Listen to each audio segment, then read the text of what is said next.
प्रणाम नमस्कार आप सबके, और फिर से आप सबके बीच लाइव आइल बानी।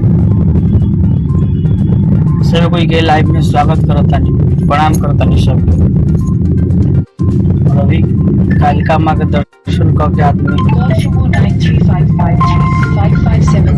निकलनी है जा।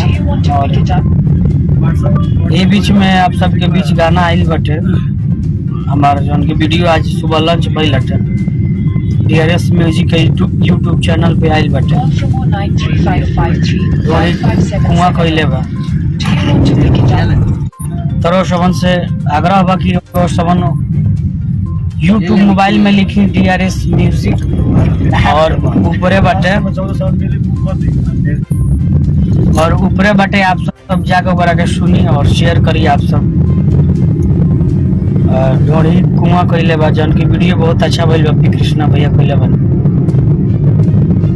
DRS म्यूजिक यूट्यूब चैनल पे भइल बाटे, और अम्बे स्टूडियो से गाना हम गौले रही दिल्ली विकास जी के दे तनी चंचलवा के। तो आप सबको बहुत बहुत धन्यवाद। और हम अब निकल रहे हैं बिहार, और एयरपोर्ट निकलेंगे हम।